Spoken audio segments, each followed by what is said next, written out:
para mabilis na mapanagot ang mga miyembro ng Tau Gamma Phi na sangkot sa hazing incident sa Cavite na ikinasawi ng isang freshman college student.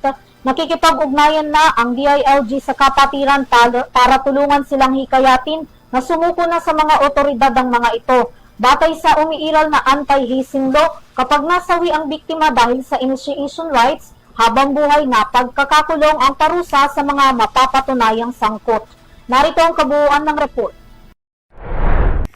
Umaasa ang Department of the Interior and Local Government o DILG na makikipagtulungan ang lahat ng mga miyembro ng Tau Gamma Phi Fraternity para hanapin ang 20 pang miyembro ng kanilang kapatiran na kasalukuyan ngayong pinaghahanap ng mga otoridad kasunod ng nangyaring hazing incident sa Cavite City na ikinasawi ng isang 19-year-old maritime freshman student.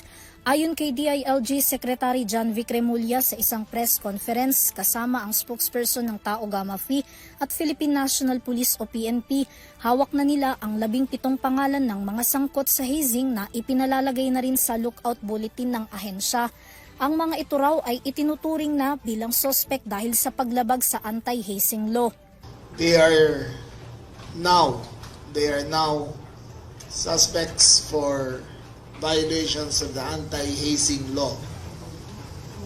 We will now put out at all persons lookout bulletin for the 17 or the 21 involved.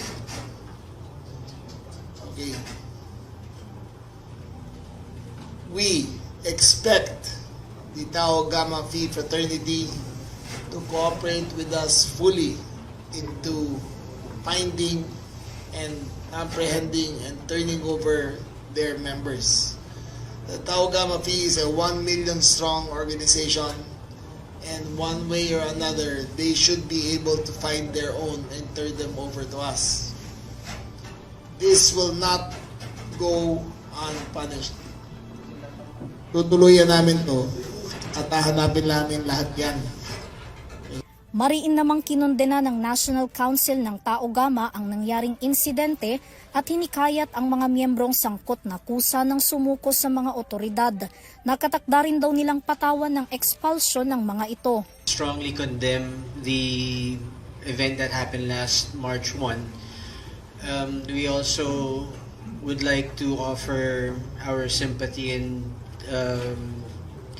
condolences to the family who is right now experiencing difficult times. So, as we have spoken with Secretary Remulla earlier, we do advise or we ask those that are involved that are to, if ever, surrender and go to the nearest police station and surrender yourselves.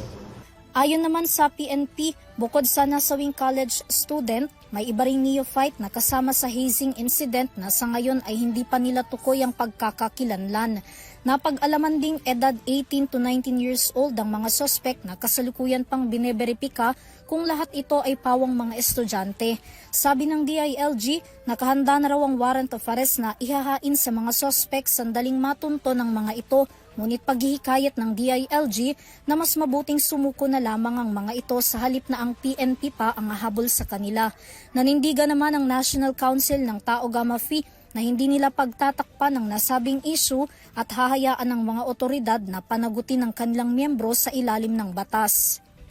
We've given our word that we will cooperate with the local authorities and the DILG to get this resolved. So, again, we gave our word, so we will keep it and assist the local authorities. Binigyang linaw naman ng PNP na sa ilalim ng anti-hazing law saklaw ang mga fraternities, sororities at iba pang organisasyon, pinoprotektahan nito ang mga estudyanteng masangkot sa marahas na gawain para lang maging miyembro ng samahan. Mailayo sila sa anumang uri ng physical at psychological suffering. Nakasaad din daw sa batas na umiiral ang presumption of liability. Ibig sabihin, lahat ng present sa initiation rights ay mananagot sa batas. Kabilang na ang reclusion perpetua o habang buhay na pagkakakulong kung ang biktima ay namatay.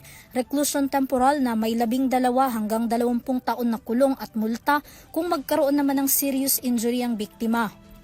Remember, per the hazing law, pag ikaw ay biktima, ikaw ay mapaparusahan din. No? Walang maiiwan dito na Sa kabilang banda, tiniyak ng PNP na ang sumiklab na sunog sa pinangyarihan ng hazing sa barangay ng Kaan 1, Dasmariñas City sa Cavite ay hindi na makakaapekto sa kanilang investigasyon na ginagawa, lalo't natapos na ng SOCO ang mga prosesong kailangan nila sa crime scene bago pa ito masunog. Samantala, kasama naman sa ipinanawagan ni Secretary Remulla sa Tao Gamma Phi ang reforma sa kanilang samahan, kabilang na ang nakasanayan nilang tradisyon, lalo na ang karahasang nagaganap tuwing may initiation rites. Una nang sinabi ni Remulla na handa siyang makipag-usap sa senior leadership ng Tao Gamma Phi para pag-usapan ng ilang usapin na may kinalaman sa kasalukuyang isyu na kinahaharap ng kapatiran. Matatandaan na matapos mangyari ang insidente, isang neophyte na kasama rin sa initiation ang tumukoy sa mga sospek at nagbigay ng pangalan ng mga ito. Para sa EuroTV News, Vanessa Cleofas, sumasaludo sa bawat Pilipino.